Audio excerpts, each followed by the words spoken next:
I mean, obviously with Russian art, you know, the main buyers are from Russia, and that is true also all across the art market. If you Swedish people buy Swedish paintings, Norwegian people buy Norwegian paintings, and so on and so forth. The only, you know, every country has a few painters who who go across international borders, and I suppose in Russia you would be talking about Malevich and Kandinsky and Chagall.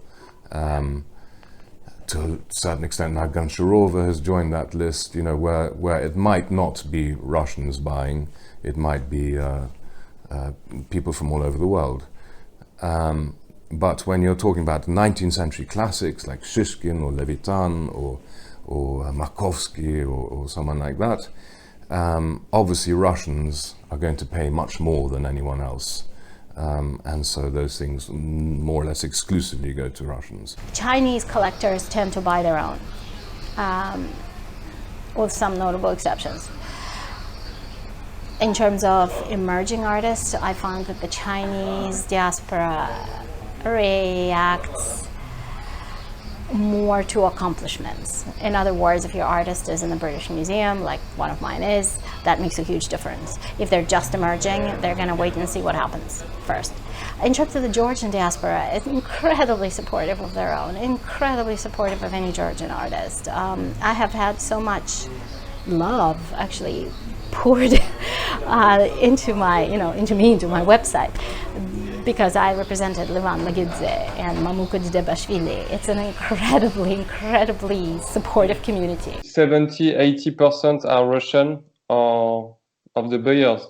The most important are Russian dealers. The most in France, in UK, I think there are more collectors, big collectors. In France, we have a lot of dealers who buy.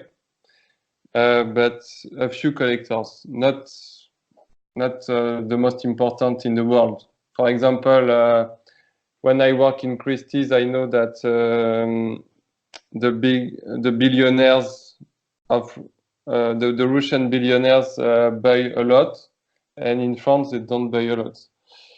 It's always the same.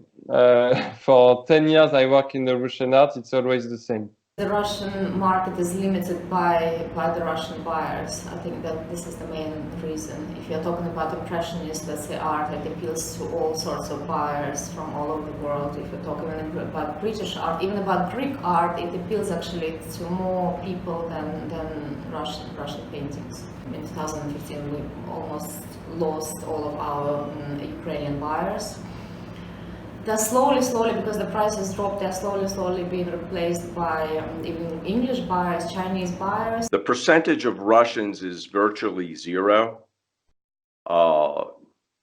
Russians, to my experience, with the exception of the oligarch class and the very wealthy Russians, which are primarily, as you know, out of Russia right now, they don't buy much Russian art. You know, there are guys like Peter Avin and some of the kind of oligarch type collectors that make a big splash when they buy.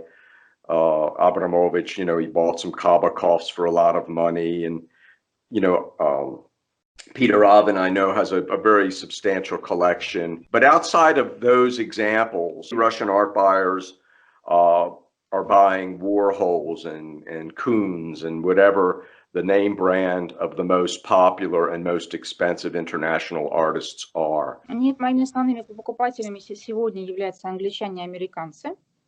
Вот, русских покупателей у меня очень мало. И это, в общем, естественно объясняется, потому что, наверное, еще только через поколение мы можем сфокусироваться на том, чтобы создавать коллекции, да, в таком большем масштабе, чем это делается за рубежом. Я не говорю, что у нас нет коллекционеров, они есть, но просто в процентном отношении их очень мало. И даже людям, которые живут за рубежом, им сейчас нужно решить свои основные задачи, там, поставить детей на ноги, обучить. Мы, к сожалению, выросли на том, чтобы сделать евроремонт. Нам очень важно купить красивые обои. Мы не думаем о том, что на обоях должна быть картина, а не только плазменная панель. What makes Russians in a way unique is that despite political or social economic situation in our country, whether it was Russia, Soviet Union or Imperial Russia, I believe, it is in us to always strive for beauty. Russians are very well known for their passion for the arts, and jewelry is a form of art. And no matter what situation people live in, they still appreciate art and beauty. And I know a lot of women from my background who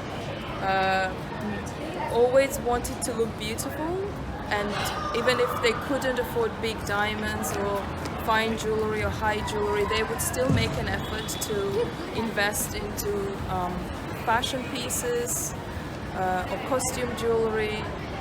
So I do believe that yes, on all sorts of levels, Russia is a big market, and there's a lot of appreciation of that in our country.